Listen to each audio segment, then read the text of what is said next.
Hello people, this week on The Ripple Effect we're going to be talking about the biggest game in the title race so far. We're going to be touching on Michael Carrick, who's apparently 3 Premier League legends combined. That's how good he is.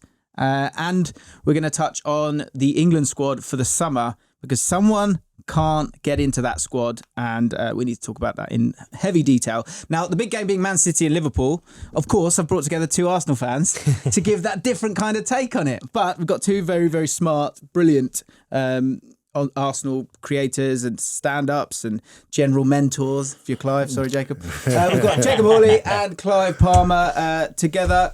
Thank you so much for joining me. It's great to see you both. We're going to do a podcast all about Arsenal and the situation there. But the game yesterday was huge, I think, especially the last 15 minutes of that game.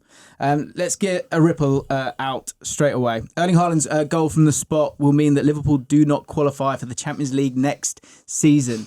Alisson gave away the penalty in the 92nd minute, and that was the catalyst for Liverpool dropping all 3 points as Haaland converted from the spot to make it 2-1.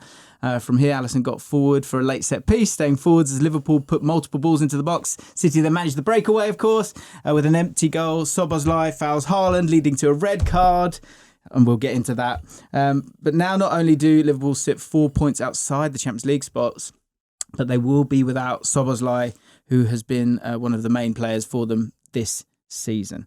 Let's touch on the game first, because I guess for both of you, how often do you watch Man City and Liverpool, and what is your relationship with that? Because over the years, it's you three, isn't it? Really? Yeah, I mean, I over the last 3 or 4 years, I've been watching as much Manchester City as I can.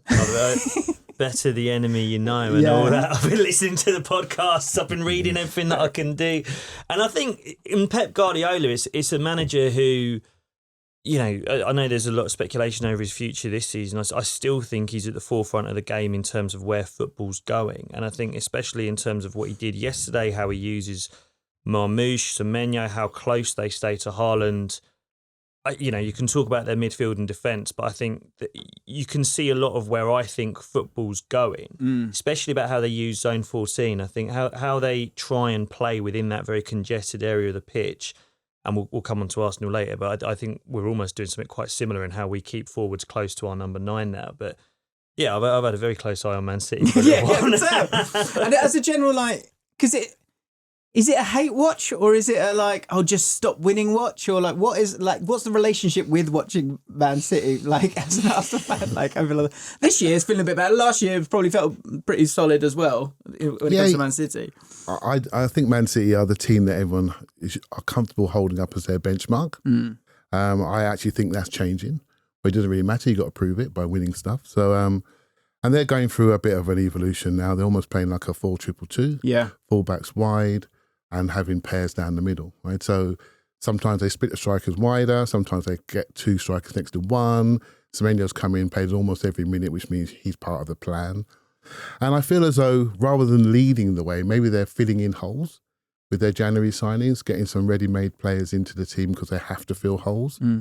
And but where Pep's really, really good, he can find a solution. He's got his fullback back in, Aiton Nori, Nunes, who I'm up and down on, but you can see what his role is. They've got the space to run into, and yeah, they're interesting. So now they've got their 4-2-2. Of course, you get a bit of proximity, don't you, James? All the words that you love, right? Yeah. And then when you get proximity, what do you get? You get combinations which are hard to see. They're not so much pattern play; they're more instinctive, right? So when you play centrally like that, you best be accurate. Yeah, you know, if you're not accurate, you know what happens. Well, because the game itself, Liverpool and City, has been such a sort of iconic game over the last, let's say, 10 years in different ways. And you kind of see where both of them are at those different moments. For Man City, I agree with you. I think with Arsenal, they know there has been a tweak, and we'll talk about that, but they know who they are. And I don't think that's a bad thing at all. I think with Man City, you could spin it either way. You can kind of, when you look at the bench and the changes they were able to make, someone like Cherki not on there, Foden not on there, and then you still play with 2 players quite sort of centrally, and that 4-2-2-2, whilst not having 2 players that kind of play in half spaces a lot of the time or can do. I think it's really interesting. At the same time, I feel like Pep he's got a lot of different answers right now. but I think all of them aren't as bulletproof as Arsenal's is over the course of a 38-game season. Yeah, maybe not as bulletproof, but I think what you've seen yesterday and Arsenal's record this season in comparison to seasons gone by, we've not been as strong in those big 6 games. You know, in seasons gone by, we've been the kings of those games. We've been incredibly competitive.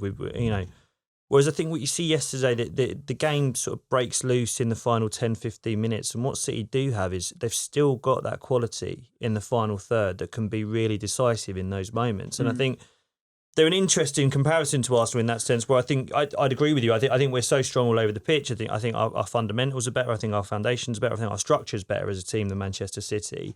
But maybe where we lack a little bit, and I think maybe where I think this leads a lot of conversations about Arsenal, which may be going the wrong direction, is we just don't quite have that quality in the final third, in and around the box sometimes to make big moments matter in those big 6 games. I think so many press conferences after those games or interviews after the game, you hear Arteta mention moments, big moments. And I think that's just where Arsenal have not quite had that quality, whereas Manchester City yesterday, you see that they do. Because that's like, for me, I'm looking kind of up and down the league a lot of the time. I'm not just in that title race that Arsenal fans, Liverpool fans, Man City fans have been in for such a long time.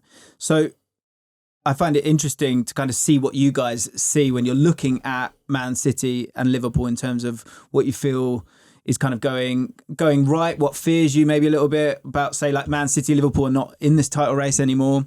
But for Man City, I thought the game itself is interesting because, again, the other spin on it with Pep is he has a lot of different options to play very different ways. And the game against Liverpool is interesting. Like you say, like it's not, you guys weren't able to affect the game against Liverpool the way that you wanted to. And there were parallels with the Soboslai goal, by the way. But with Man City, I thought it was really interesting to see Haaland drifting over to that right-hand side, the use of Marmoush. Now, before we start recording, you're saying how he sort of he creates a little bit of fear. And actually, I think in the second half, there was 2 things. One, I think Marmoush coming off, it changed that whole front 3 in a way that I think made it a lot more easy for Liverpool to kind of find their feet. Because in the first half, you had sort of they're playing kind of quickly in transition, weren't really bothered about that right wing whatsoever, getting a lot more proximity and close to each other, but then driving and looking to play Marmoush in behind. And it felt like, for me, I often kind of watch games in sort of pairings or triangles. I was seeing Semenyo and Haaland like together a lot of the time. And Semenyo, in my head initially before the ball, was kicked, I thought, he might go and stay out wide to sort of have a go at Kerkez, who can be quite jumpy one-on-one.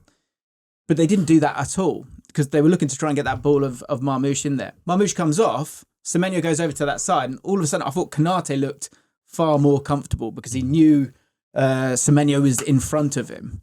That was one thing for me that I felt like made a change in the game in terms of the control of it, because Man City were completely in control in the first half. The other thing is it just felt like Man City wilted little bit. This is where I was going. This is what's so interesting, because we can talk about shapes and tactics, but the number one key difference in the second half is Liverpool's running power was significantly better. Right. And I don't care what shape you have and what tactics you have, it's still a game of how you move. And they started to run through them. Once they got through the press, they were running through and running away. And so Man City in the first half, if I'm Liverpool, I'm going to try to hold them and then take them in the second half. We all know what happens when City first half versus second half. They're much stronger in the first half. I believe there's a league table out there that says they'd be top of it if everything ended at 45 minutes, right? So, well, there's the Chelsea game, there's the Spurs game that they've dropped points. And they started to will. And I think where Liverpool went wrong, they scored. And when they scored against Arsenal, I think it's minute 83. In this game, I think it's minute 73. A bit longer for them to deal with it. And they didn't deal with it in a robust, resilient way. And they were a little bit naive. And they immediately thought, okay, what do we do now? And they dropped away slightly. So where they had the running power, they dropped away. Yeah. And suddenly now, City could get the ball into the box without minimal pressure. And then obviously you're flicking it up to that big bloke up front. He knows what he's doing. And suddenly he's nearer the goal, so he's much more confident because he'd physically dropped as well. And so I think if you're a Liverpool fan today, words like resilience, naivety at 1-0 is what they'll be talking about. It's quite interesting what happens to pressure. pressure of qualifying for the Champions League maybe made a few experienced pros jump out of their boots a bit and then do silly things like Alisson, who already in the second half was on the edge of the area and nearly got himself in trouble. So he wanted to be involved in this game, which is very much unlike him, and City, who are less experienced than Liverpool, their average age is lower, found confidence from Liverpool's fragility, really. And Bernardo Silva goal was fantastic, right? Absolutely fantastic. He's so weird as a player. Like, there's someone who's like, he's little, he's slight, he's not fast. I remember seeing this clip of Jack Grealish talking about how slow he is. Yet he is like tenacious and is everywhere and can dribble and beat a man. Like he's a Premier League great that no one will ever talk about. And he's one of the last ones left when I look at that Manchester City team as a fan of a rival team, and I'm fearful of City and what they can do. Yeah. He's one of the ones I'm scared of. Really? De Bruyne's not there anymore. Kyle Walker's not there anymore. Gundogan's not there anymore. All these players who over the years I'll go there, they'll put a 10-game run together. They're not there. I'm not. Ait Nouri's a great player. I'm not frightened by Ait Nouri. Semenyo's a great player. I'm not frightened.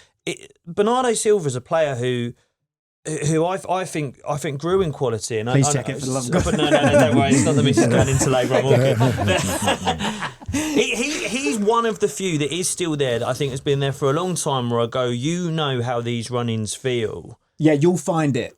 And he did, didn't he? Like to get the goal, like obviously there's a bit of luck to a point in terms of it, the way the cross comes in, the way it drops. But for him to be alive like that and the fact that he's absolutely everywhere in games. It's amazing. Yeah. The Man City thing, I'm intrigued because I agree with you. They did wilt. They also won the game. You're putting that on more Liverpool losing their way than Man City finding the way.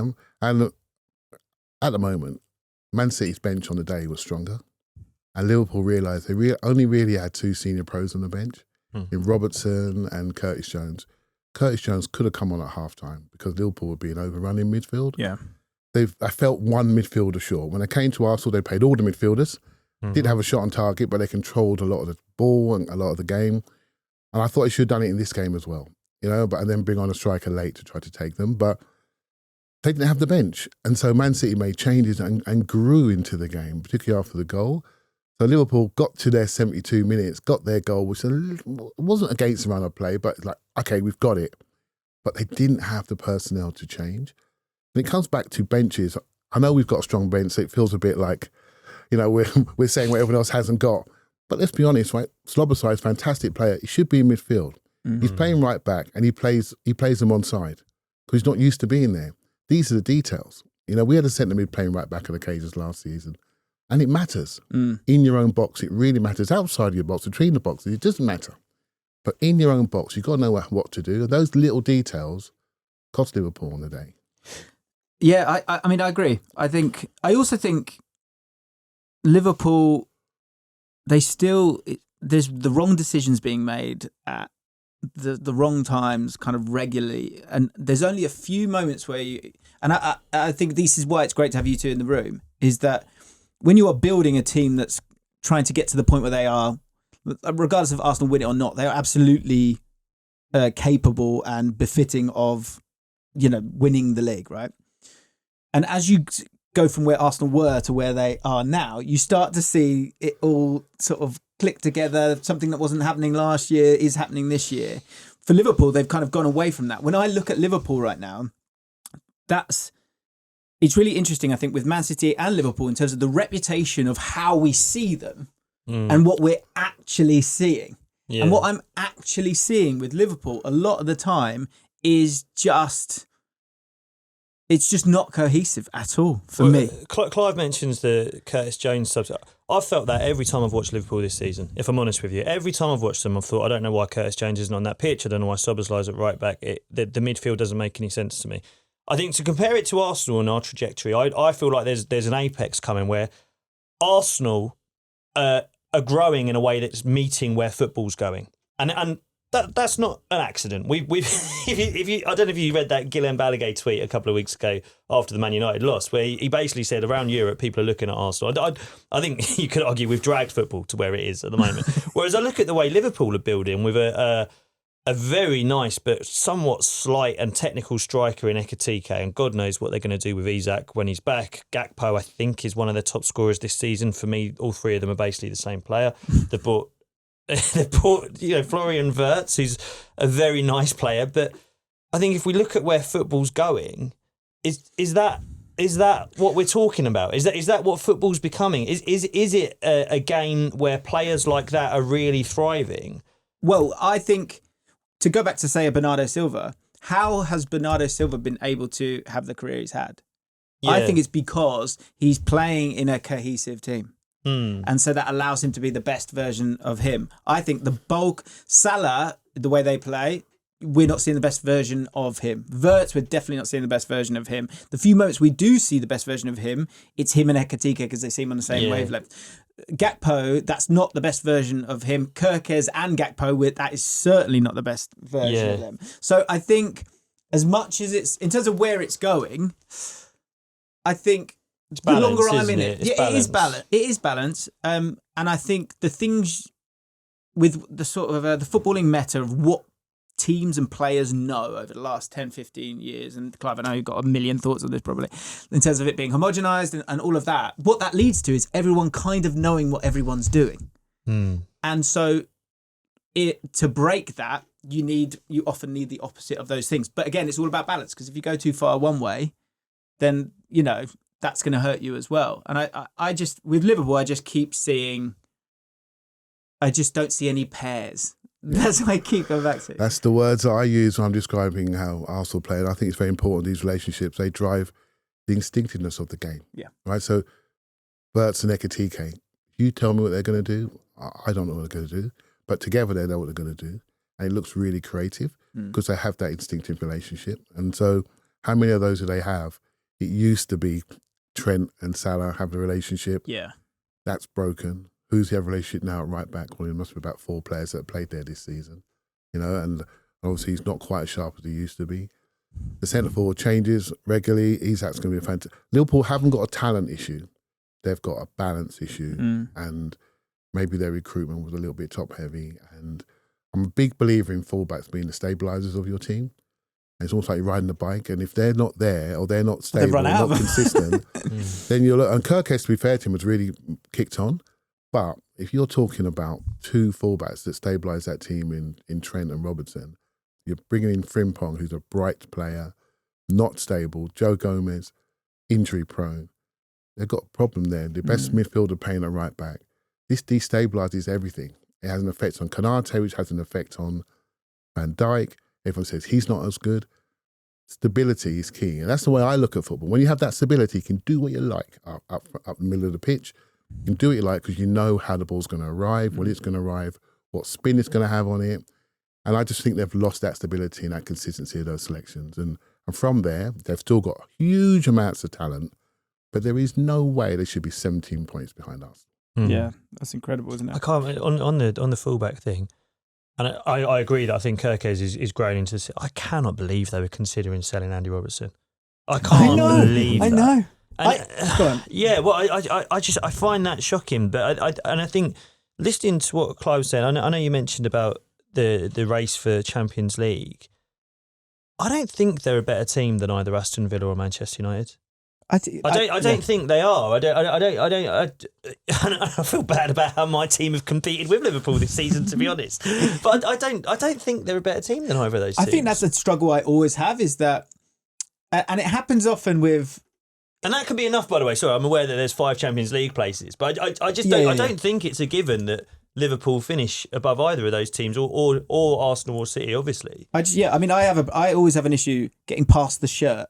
I kind of like going, well, because it's Liverpool, they're good, right? We know that, right? They're the champions. Yeah. I find it really, really confusing and also, football makes you look stupid really, really quickly.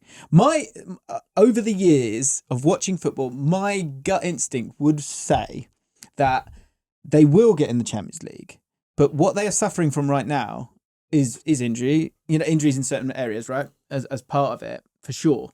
Obviously, a lot of change and all those things.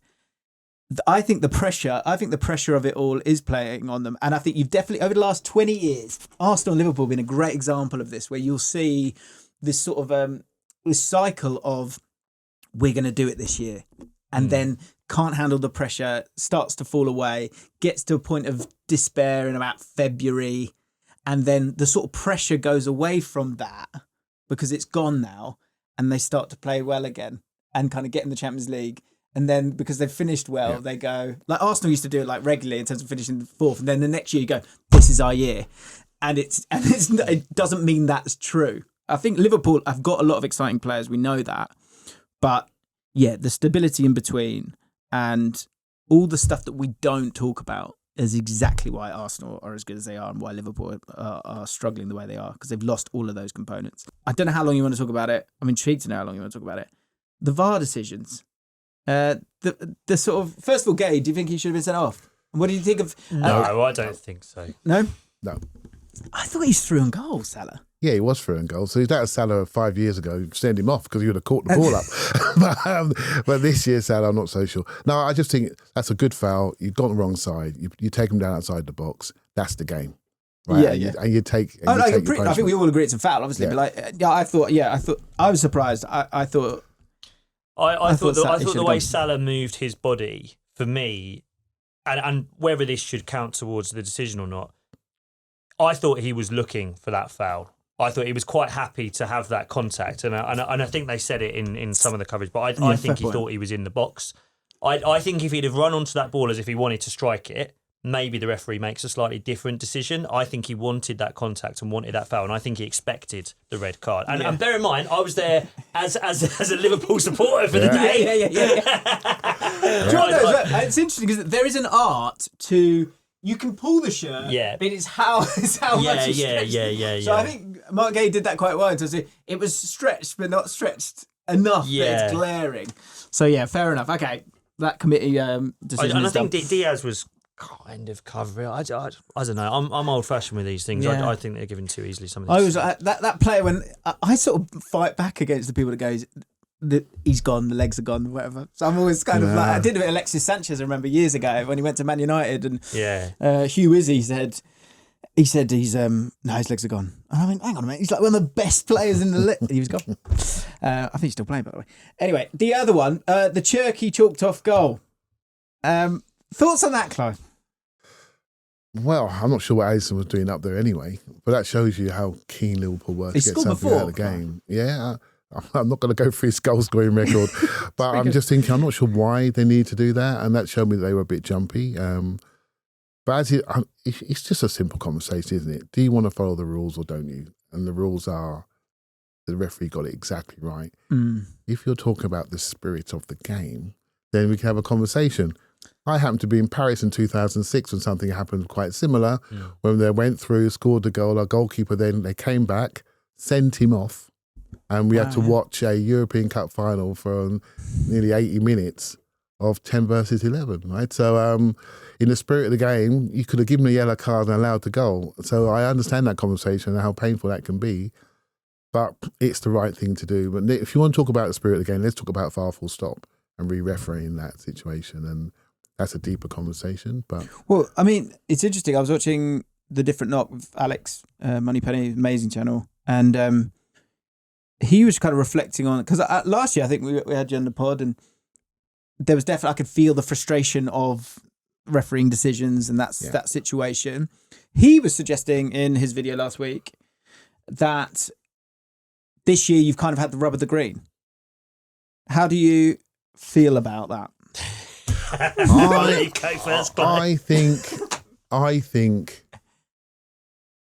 think sometimes the bigger clubs do get the rub of the green, but you need to be an accepted part of the establishment of one of the bigger clubs. I didn't feel last year we were. What do you mean by that? I felt we were targeted a little bit, particularly around the kicking the ball away decisions. We talk about red cards. I really like to see players kept on the pitch.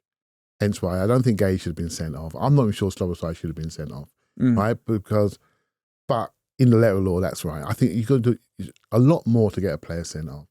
When I see Declan Rice kick the ball away 2 yards and he gets the yellow card and sent off, then same thing Can happened. we show some comments? Come on. Yeah. We're talking about Arsenal, Man City, the biggest game of the season. You just reduced it for what? And I think that really concerned me. And I felt that sort of spiraled out of control last year and we got a bit frustrated. And then Saliba got sent out for Bournemouth and then we're getting penalties for heading the ball. We just felt very, very targeted last year. And no one cares. Well, these are first world problems. No one cares. So I've had my little moan up. Whereas this year, I feel we've controlled games a lot more. And these events are not happening. And we're really managing the momentums of football matches. And so there's been a couple of things maybe we could debate, but I don't feel that we are letting situations control us. We are controlling situations, and it does help. Because, I just think it's the common sense thing. I think is really interesting. Like I've never liked VAR. I've never wanted VAR. I think maybe with an offside when it can, at its best, be very, very close to being clear cut, then I'm okay with that. I prefer to have common sense involved in the game and in the refereeing. I would like to allow that to be. And that's why I've got a problem with VAR, because it is just always going to be subjective. Like we've just spoken about, one thing there, and we've got a difference of opinion on it. But with the money that's in football now, because I initially, the football fan in me just tweeted woke nonsense straight away. It's quick, it's effective, get it out. But then I sort of had this sort of thought of well, hang on, who are they playing next week? And there's so much money in the game now. Sadly, is that something? Do we need it to be as microscopic, or at least attempt to be, for fairness to kind of ensue? I don't know. Well, I think this is the problem. I don't think it is microscopic. If it was a case of the robot making the decision for the people and it's just done like that, then it's quote unquote fair, right? Yeah. And all the consequences of that and the money involved. Well, it's just, but that's not what's happening. It's just that people have got more resources. They've got more angles to look at. They've got more people to talk to on a walkie-talkie or sat in a van somewhere. And it still comes down to human error, interpretation of the laws. Is this egregious? Is it not? I agree. So we've not got closer to the right decision being made. We've just added complications to the human still making that decision. Where you talk about the resources in the game in terms of money and the consequence of each match, I think about the talent in the game. And I think about the fact of, and we'll come on to this later, there's never been more conversations around, is it all about set pieces now? Is it negative? Is it boring? It's like, well, how about we focus on the talent that's on the pitch rather than talking about interpretation of the rules, or rather than sitting there for 6 minutes in a stadium not knowing what they're checking, why they're checking it. Gary Neville's got information I don't have sitting there at home and I've paid 60 quid for Sky Sports. Why don't we focus on that and let it be less about refereeing and decisions and have we got it exactly right, exactly not. We're no closer to anything being quote unquote correct, and we're just going further away from football. It's less ball in play time. It's less talent actually getting to express their talent. And I'm sat here, I watched 6 different things this morning about referees giving opinion. I don't care what any referee thinks. The best games of football I watch, I don't know the referee's name. Yeah. Well, but so with that. Sorry, I got a lot No, I love it. I'm get very frustrated by it. I get very frustrated by it. But with that, you then have to commit to an acceptance of hierarchy of a ref. Because if everyone's good, and I'm okay with that. I do that in the Championship every single week. And you're fuming about it, and you're angry about it, and you shout about it, but you leave it as well. I think that's the balance here that's difficult to find, or again, accept that. I agree with you. I still would get rid of VAR tomorrow. I would. Because I think in our society need to accept this guy is trying his best. He's not, he's not the devil. He's not got any kind of ulterior motive. He just kind of is what it is. But that in today's society, I think is harder and harder for people to do as well. Yeah, it is. I think what VAR has done is given a expectation of perfection, and that's no longer there. It's not there, and that is part of it. I mean, even on the penalty yesterday, if you wanted to argue that ball was nearly out of play and he wasn't going to get on the other side of it, that's in my head. Then I'm thinking, well, the goalkeeper was silly. Why'd you come out? This is part of the things that we discuss. But then when you give that and you know that you've gone to another room to make sure the decision was right, you then question the people that made that decision. when we always used to, but now we expect more from you because you've got all of the technology and all the angles. VAR is here to stay, I'm afraid, because if we're in a ground and something happens and I can get it on my phone before the referee sees it, then we have a problem, don't we? Technology is now so good that we can see everything. Within half time, I can tell you how many touches a player's had, where his passing, average position is. I know a lot of information now that I didn't used to know years ago. And so now... Do you guys do that when you're in the ground? Do you sort of like, something's happened, it's gone to VAR, you go straight to your phone? Well, sometimes. Or someone got it? Is it sort of like, someone got it? I text my group chats. I say, is he on? Is he on? For people who are watching at home to tell me, because I don't know in the stadium. I ring home and straight away, and then half time comes, I can see everything I want to see. Immediately, I've got a few accounts I follow that show me all the goals and the incidents. I can see it. So if I can see it in 2 minutes, you can't have a situation where I'm more informed than a referee. You just can't have it. Yeah. Right? So it won't work. There's something I've started doing in stadiums. It's slightly off topic, but this is Can't wait. from a mind who's watched an awful lot of streamed football that's on some kind of delay. If my phone vibrates in my pocket when I'm live at a game, do you know what I'm going to say? Yeah. Even though I'm live at the game, I worry there's been a goal and I haven't seen it yet, despite the fact I'm sat there. That's when you know your brain's gone. I know, man. Yeah, I know. I do that. I absolutely do that. I don't want to look at my phone in case it's a goal I haven't seen yet, despite the fact I'm there. I did it on Friday night. I watched QPR Charlton, which was horrific. But because I had it on Sky, even just having it on Sky, which I was thinking that'd be quick enough, but then my phone went. And you can't trust Amazon. That's the one you can't trust. That's always on a delay. Yeah. Is it? Right. So big win for Man City to get over the line. How big a win is that for them? Do you think this is? If we go back at the end of the season, do you think this will matter or not? I think it's a huge win for them, and the next run of games look really good. And they'll look a lot better for them now they've got this win, because that's the hardest place for them to go. Hardest place for anyone to go, really, isn't it? Anfield away. So yeah, we'll see. I think the Arsenal people were hoping for a draw, and so it was looking good for a second, wasn't it? You've got to be honest about that. You're hoping for them to drop some points, and they didn't, and they've grown. They're going to grow from it. But you have to be confident about what we're trying to do and how we're trying to approach it and where we are in our maturity. And I think we're okay. But in some ways, I know Arsenal, right? If we'd have gone 9 points clear, we'd have lost the next game. That's just the way we are. There just needs to be an acceptance of that. There's no way it can be an absolute. That rearranged Wolves game started looking frightening. I need to accept we're not going to get a 58-point lead. It's not going to be a possession. We're going to have to earn it. And I'm ready for that. And I'm ready for the big games that are coming later in the season. And we need to embrace that challenge. And I think we're ready for it. Okay. More on that soon. We're going to do a whole podcast on the whole situation at Arsenal. So make sure you're following the podcast or subscribing or clicking all the buttons that are near you to allow you not to miss out on that. Another VAR decision, sorry. Or was it VAR? I can't remember. But Romero getting the sack getting a red card meant that Michael Carrick, sorry, wrong person there, talking about Thomas Frank, who's not gone yet, meant that Michael Carrick's Man United got fourth victory on the trot. Yeah. I'm sure you're massively aware of this in terms of the United strand. I met him. You've met him? I did content with him a few weeks ago. The fella who's going to... Have you seen him growing his hair, Clive? Well, I don't get in hair conversations, but yeah, I have seen it. Yeah, I've seen it. Yeah. He's getting ready. He's getting ready. Is he good for his career? Who's that? It's not good for his career if they win the next game. So they got West Ham. He won't mind me saying he's got big plans for that haircut when it comes. Okay. And I think if the club have got anything about them, they'll be doing that on the pitch at full time. Pull him on, let Carrick hold the shears. Arsenal played Manchester United a couple of weeks ago, and I thought the reaction to that game was crazy, to be honest with you. Yeah. And I think what you've seen Carrick do, I don't want to downplay it. I think it says quite a lot about the manager who was there before.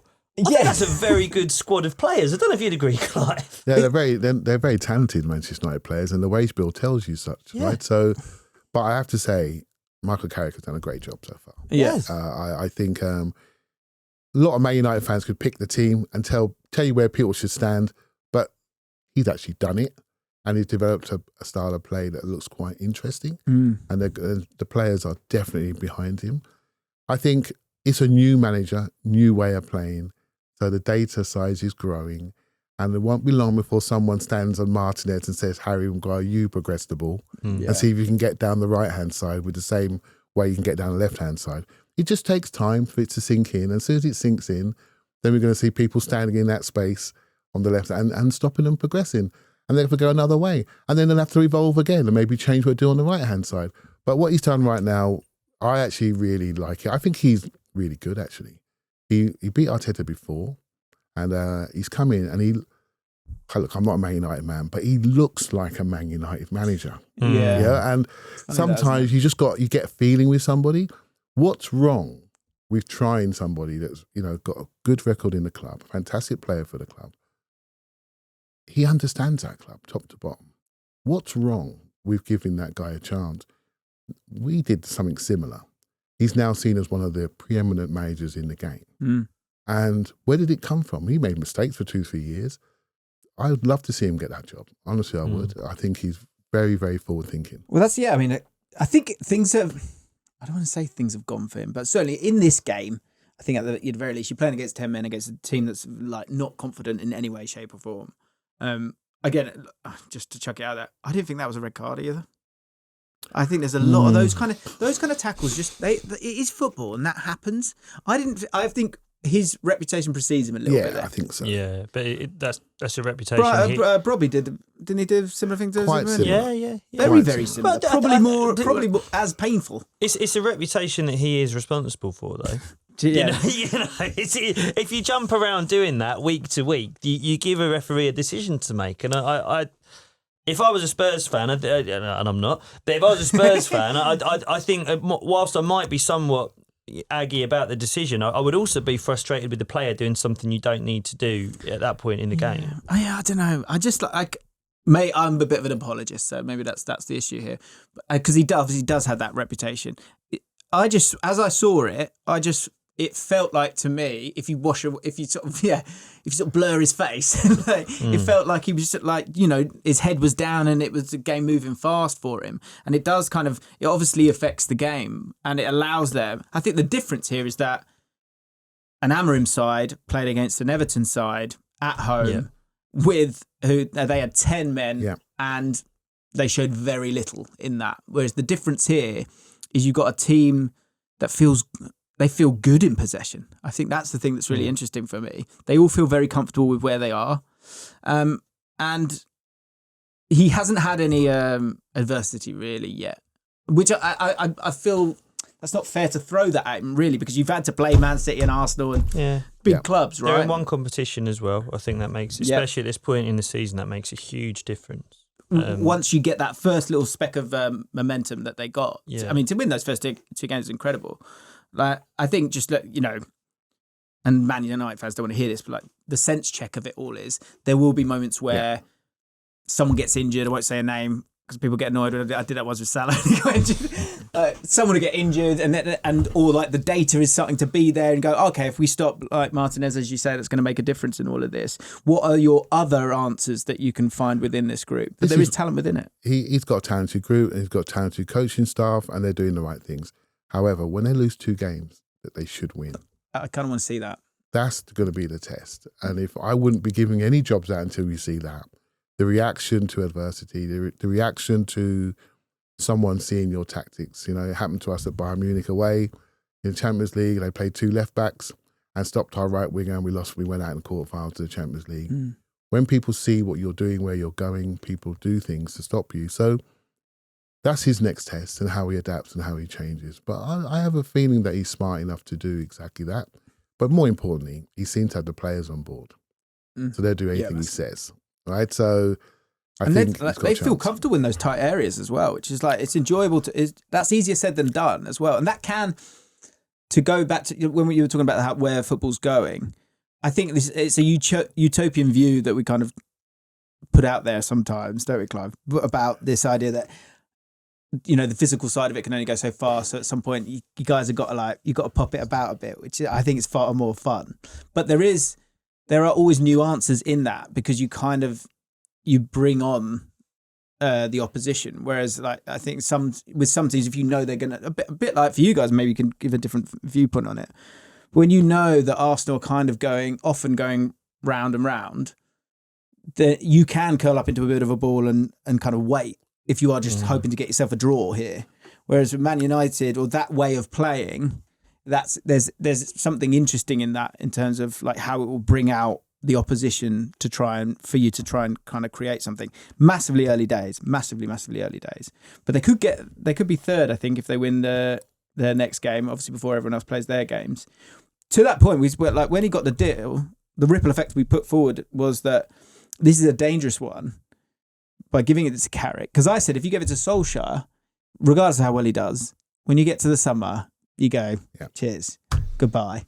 If Carrick gets them to finish third, which they are, they're 3 points off this at the moment with a better goal difference than Villa, you have to give them the job, don't you? Well, I think so. I mean... and is that okay? For me, why not? Yeah. I think it's much more important to make sure they've got their recruitment right. They're aligned behind the manager. That's the key thing. They've had issues at director of football level, changes there, Dan Ashraf coming out, other people coming in, maybe a different views about even getting Amram in the first place. So you need to be aligned. Just sort that out first. I'm sure Man United fans are looking at the ownership and things like that.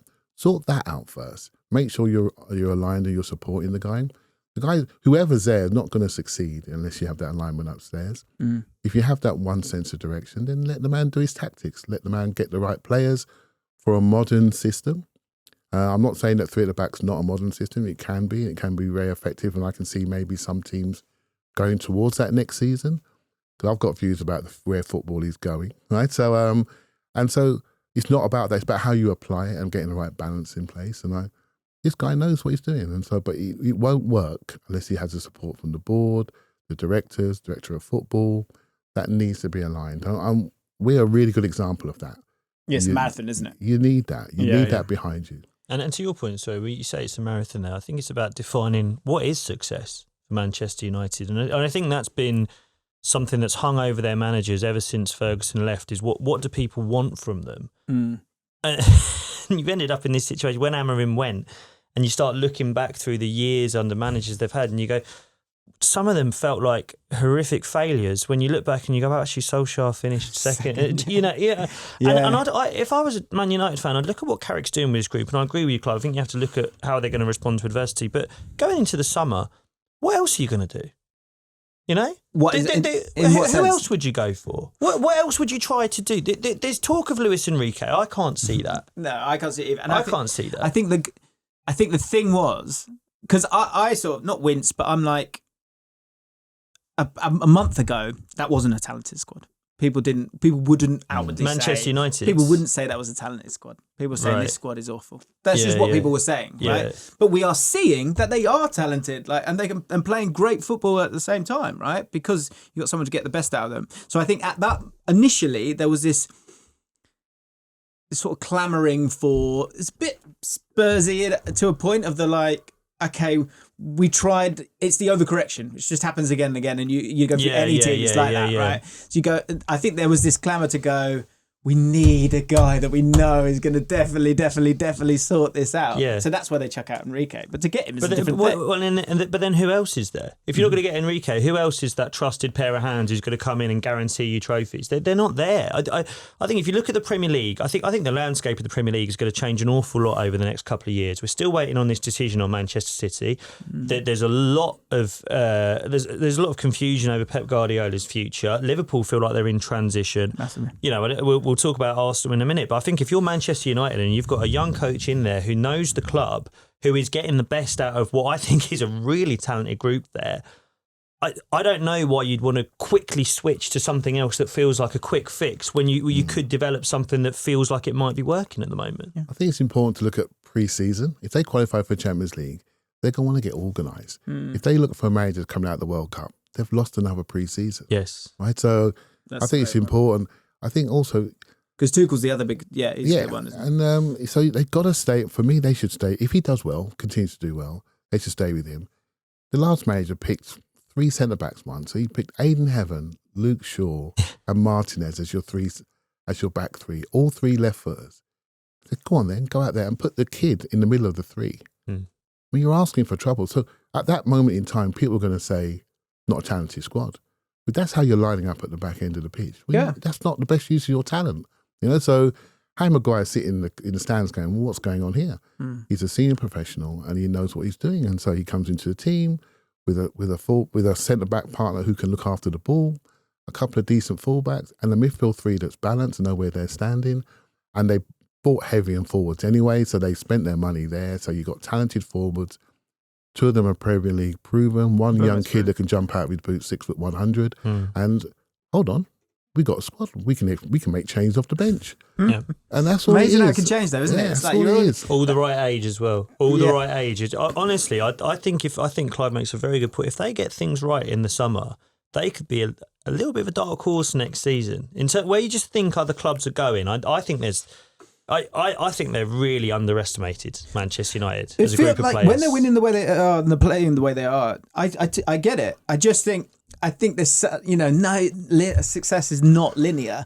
Like, you guys know that, right? So I think what I'm interested to see is there that commitment to him after 3 games the way you've not won? Like, when are they the sort of turning of, for big fan bases and big clubs, and Man United probably bigger than anyone else, that always fascinates me. And like, whilst everything's great. But as soon as it's not, it's really not. They suffer a little bit, like Arsenal suffer, the environment by which they live. Yes. Every single day, you pick up your phone and there's a Manchester United thing happening out there about how they're playing. And that's when they're not even doing well. Now they're doing well. It goes the other way. And I just think that environment needs to change. But it's not going to change because the most prominent people in our media are ex-Manchester United players. And they have a real strong voice. And so, it's not going to change for them. But if they can get that protective, if they can get that protective state around the people that make the football decisions, particularly on the pitch, the rest of the stuff I'm not an expert on, but if they can get that protective state with their vociferous media they have, they've got a chance to create an environment for success. Yeah. That is always going to be a battle that's within it all these days, which is, something that kind of, when I'm on the outside of it, I'm kind of always going, well, that doesn't seem fair. But that is something that, fans and the clubs themselves, like you say, it's your environment. I'm not going to ask you to say who will finish in the Champions League places, but I am intrigued to get your feeling on how good they've been when you've seen them. You've got Villa, Man United, Chelsea and Liverpool. Who out of those guys have you been kind of impressed by? I think I've been to most of those games. So I think the Manchester United, probably, if you look, I didn't go to the away game, but they may be the best team we played. Because even though we won up there, they had a number of shots. And the Amorim era is irrelevant now, isn't it? And when they played us in the obviously they beat us 3-2. We all know what happened. 2 great goals and a mistake. But I was in the ground and there was a feeling of anxiety in that ground. And it was caused by the rhythm by which they played. They really the owner took the rhythm away. The goalkeeper held the ball. They took their time. I'm a big believer with teams like Manchester United. Once you give them comfort, they remember who they are and the size of their badge grows. And they grew into that pitch. So it could have been a 2-2 draw. We could have nicked it by a goal. They nicked it by a goal. And fair play to them. I thought they were good. In the away game, we lost to Villa. I thought it was another draw game, last second goal. In the home game, I was impressed with Villa in the first half. They broke through, they ran us back, but they were not as strong on the bench again, and we took the game away and were really, really impressive. I've not been that impressed with Chelsea, if I'm honest with you. Liverpool came to Arsenal with a conservative mindset and got what they got. They didn't have Salah, he was away African nations, and so maybe they could have chosen other people if they were fit. But I've been more impressed with Manchester United and probably Villa in behind them. But the real crunch is to come, right, with City. That's the crunch. Coming. I agree with that. I'd put Man United at the top. I've spoken about how talented I think their players are. I think Villa as well. Villa, physically, they're a really good team. I've got Villa mates, and they said a funny thing the other day that I can't remember which game it was where they were playing against 10 men, and they said we actually look worse when we're against 10 men. And it's funny, I remember that happening when Emery was at Arsenal. There was times when it almost felt, and I almost feel with Villa, some of Emery's sound bites in interviews and some of the things he says, they almost feel like they can be their own worst enemy sometimes. I don't know why. It feels like they're getting stressed around this idea of finishing above clubs. There seems to be this weird inferiority complex. When often I'll look at their bench and I'll go, you've got as many options as anyone to influence a game. So I put Villa up there. I said this about Chelsea at the start of the season. I just don't think they've got that much quality in the final third. And I think as Cole Palmer has drifted in and out of the team because of those injuries, I look around there, and I don't know if you felt this over the 2 legs we played against them. I just wasn't that scared of them. I don't know who I'm scared of. Yeah. I think João Pedro is a brilliant player. I think he's a really good physical number 9 who facilitates it. He sort of reminds me of Gabby Jesus if he could stay fit and was 6 inches taller. But I'm looking at him going, I don't know who I'm scared of who's going to score a goal against us here. And I look at the rest of their team, very physical midfield. I think, especially under the last manager, it felt like they were constantly overly revved up. Their discipline was atrocious. Yeah, and then I look at their defence and I go, yeah, I kind of fancy my forwards against all of you. So for all the money they've spent, I'm just not scared of enough of their players. Yeah. Whereas Liverpool, I think there's all the talent there. I just don't understand how it is supposed to fit together. And I think over the years, I've looked at Liverpool and gone, God, they always get their recruitment right. God, they sell well. God, they buy smart. Whereas this summer just gone, despite it being the same people buying those players, I just don't understand it. I don't know what's supposed to happen. So I think I'd maybe put Chelsea at the bottom of that pile. I'm just confused by Liverpool and what it's supposed to be. People don't talk about it. No, I think the loss of Trent is enormous. It's huge. And no one wants to talk about it. It's huge. I think it's big. It is big. Because you're going to win games. But we spent years watching pundits pick apart his defending and just ignore his passing. Yeah. You know? Yeah. I think it's because of where you are on the pitch, I guess. But like, in terms of finding Salah, like there's moments in that game against Man City, sort of Salah and Wirtz are like, they're just looking at each other. Yeah. They don't really want to interact with each other. Like, I think he really... Whereas it was a very clear relationship with Trent and Salah. It was like, Trent's got that, such a beautiful passing range that Salah, off you go, and I'll literally put it on your foot. Like, it was it gets the crowd going, it gets Salah going, they're just a threat from any area of the pitch at when they have Trent, because they could be just knocking it around at the back and suddenly they're in. Or he whizzes it the other side as well. I think that's with this. Yeah, decision making. No one wants to talk about that. I think the biggest issue they've had is decision making in their club. It's just gone awry. And they'll get it back. They will. I think they're evolving from one place to another place. Just quickly, because I did think about... I put a tweet out. I couldn't believe how well this tweet did. I was buzzing. All I did was I was like looking at the table and I thought, Brentford are essentially safe after 25 games. So I just tweeted that. I think it's got 11,000 likes so far. And we've a mate of mine has got a great thing called Fan Narrative, which you should go check out on Twitter. And he basically kind of scrapes the internet to understand who's talking about who. Right. And it was saying that Keith Andrews got about 36% of the vote for Manager of the Year so far. Then it was Reggie Lebris. Arteta wasn't even in the running, sadly, guys. Oh, there you go. But no good, is he, Clive? But who, out of those two, Keith Andrews and Reggie, who would you give it to? If we stop today, two very different scenarios. I like Brentford, what they're doing. Funny enough, pre-season when Keith Andrews came in, because they were a little bit, everyone thought it might get relegated. Everyone thought, so everyone thought. And so in pre-season, they do some nice videos on their channel talking about just introducing training and things like that. I watched that, yeah. And I watched them, and I watched him go around the players and do the pre-season drills and etc. And the way he interacted with players, and I'm interested in that sort of stuff. And I thought, you're good, you are. It was very comfortable, wasn't it? Yeah. It wasn't fake at all. It wasn't fake. And I thought to myself, I actually tweeted out, I wish Arsenal could do this, but we can't do this. I mean, Arteta still suffers from the Amazon stuff. Yeah. When we made it, we exposed what we do, and which is just like what everyone else does. But we exposed it. But we can't do that no more because of the environment around us is different. He gets questioned on every little thing. But Keith Andrews is doing this stuff, he's doing training stuff. And I actually messaged back to Brentford, I said, this is brilliant content, absolutely fantastic. You can do this. And there is no kickback. I wish people ask for transparency. They ask for people to show their true selves. But they don't really want it. What they really want to do is smash them and after they've done that and label them. And it's a shame because we miss out on so much. This is an elite sporting environment that we would die to be in if we were young enough and good enough to play in. And people in all other walks of life want that. They want that elite mindset. They want that, the culture, all these things that people talk about when it comes to business. Yeah, but sport's such a great example. You have to accept that elite mindsets are different to ours. These guys, they are living in a different world. Right? That's why they're self-contained. That's why use words like family, because in the family there are things that are kept, and they have to protect each other. And it's a shame that the outside world is not mature enough to see some of these messages and take them for what they actually are, and say, well, actually, that team talk works for these 22-year-old millionaires.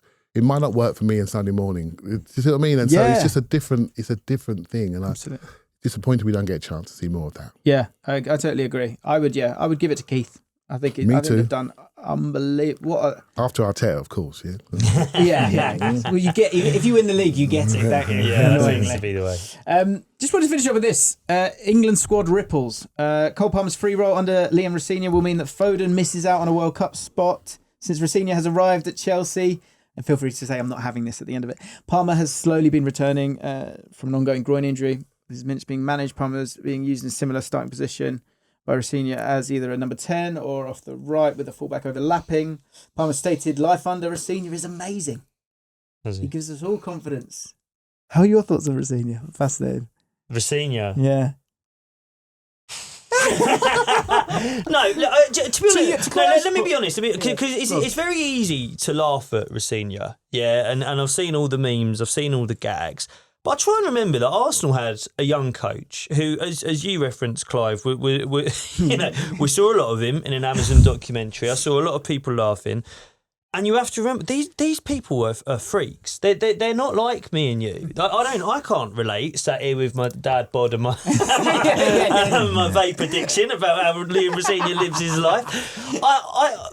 Look, he will be judged by results, right? If Liam Rosenior sounds a bit mad, and we're all saying he's linked in Liam and it's this and that, if he gets them to qualify for the Champions League and then he goes on and wins a trophy next season, He'll be the talk of the town. It'll be, he's completely vindicated. If he gets players like Cole Palmer on board, then Chelsea will be happy with him. Yeah. I to be honest with you, I think the real conversation about Liam Rosenior is whether he's going to be given what he needs to compete as a Chelsea manager. Because I look at their ownership and I don't think they're there to win trophies anymore. I think they're there to make a profit. Yeah. So I don't want to laugh at Rosenior too much because I think it could look very silly in a few years' time, as I hope it has done with Mikel Arteta, who was the butt of these jokes only a few years ago. And to your point of, you're talking to a room of 22-year-olds. Yeah. What Liam is doing is a better fit, and so for the rest of us who are, well past that playing career,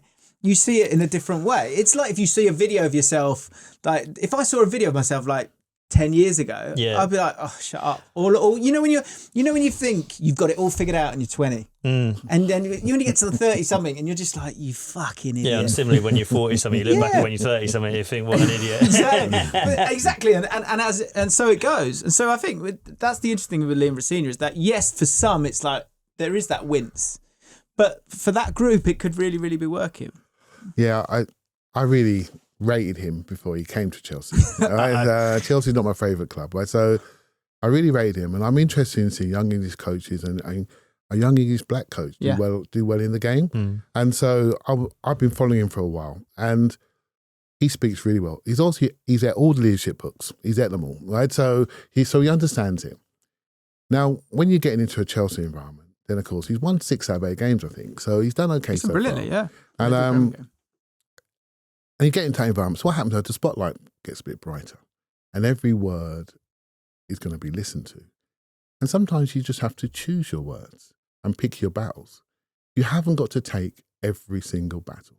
Maybe just end the sentence a couple of words earlier. That's all you have to do. Don't give people stuff. It's like when you're being audited at work, right? You're being audited. If you give them 10 pieces of A4 paper to audit, they're going to audit 10. If you give them 5, they'll audit 5. Yeah. Don't expose yourself so much because your career could go anywhere.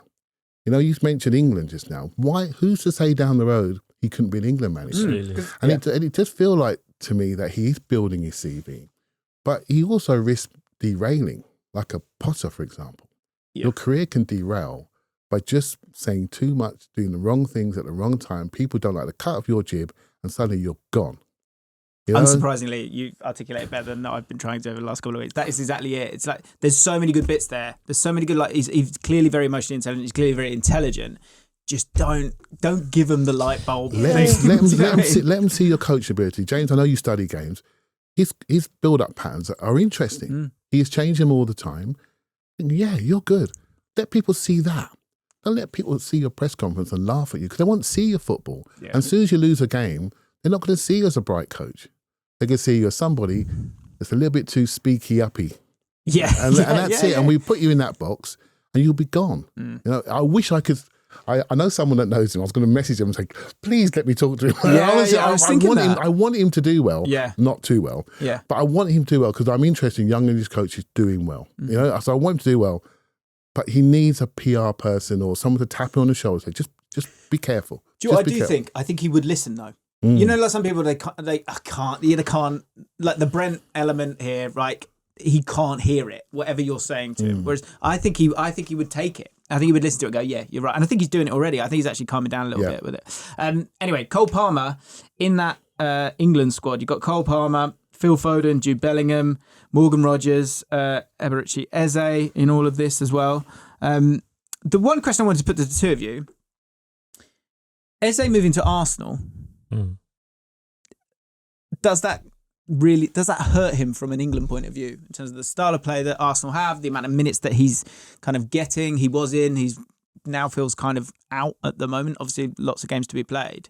But when it comes to England, with Morgan Rogers being one of the best players in the league, in my opinion, Jude Bellingham being Jude Bellingham, Cole Palmer has, people love him. How do you feel that affects Eze's chances?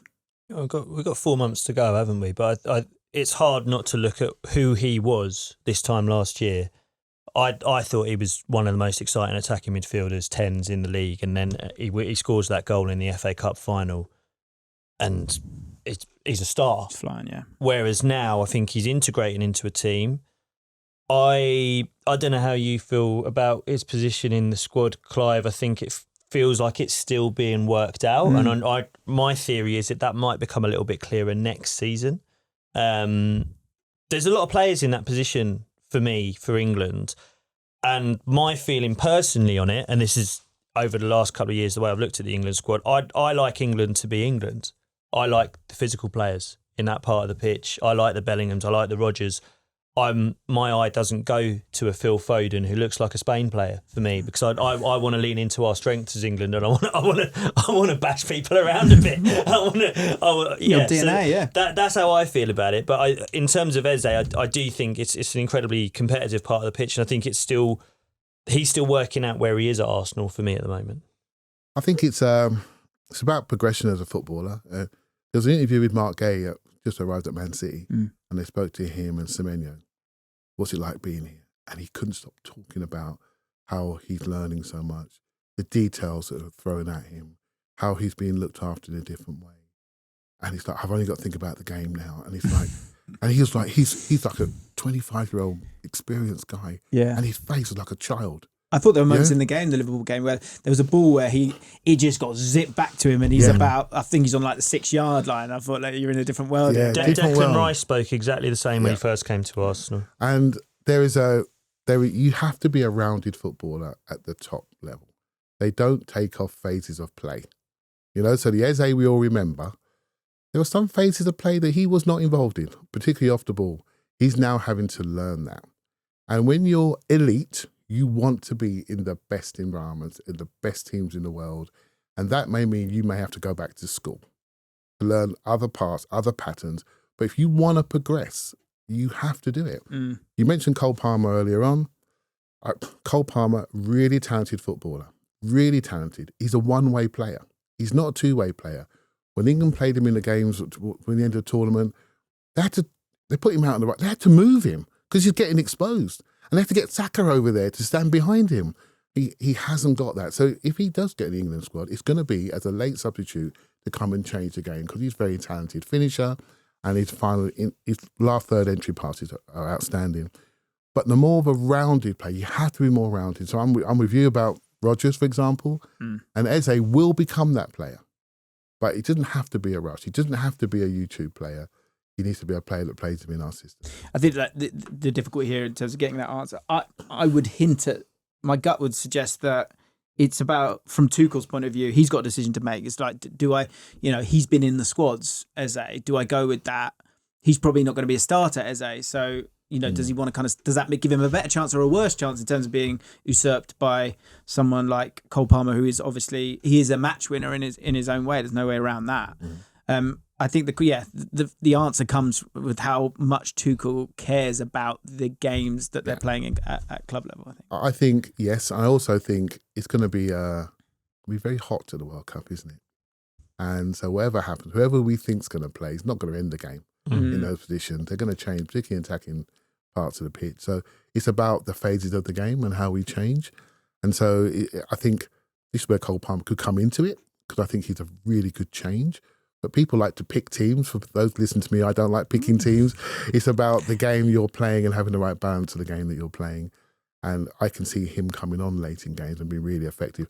And let's be honest, he's done it for England, whereas maybe Phil Foden hasn't really done it for England. And Eze's had patches. Rodgers and Bellingham, they're definitely going. I mean, incredible to be in a world where, if you said about 3 years ago, Phil Foden's not really going to make the World Cup squad, you'd just be like, what? It's crazy. I was on that train 3 years ago. Don't worry about that, mate. I've never been a huge fan. But no, Phil's a big fan of the pod, so he's ended the podcast. Boys, loved it. Really, really enjoyed it. We're going to do a whole podcast talking about Arsenal after I've gone to the toilet. But you didn't need to know that, but I've said it now. There are links to both of the guys. Go check them out. Go watch Jacob doing stand-up. Go DM Clive and say, start stand-up. There's all loads of options. Follow the podcast, and we'll speak soon.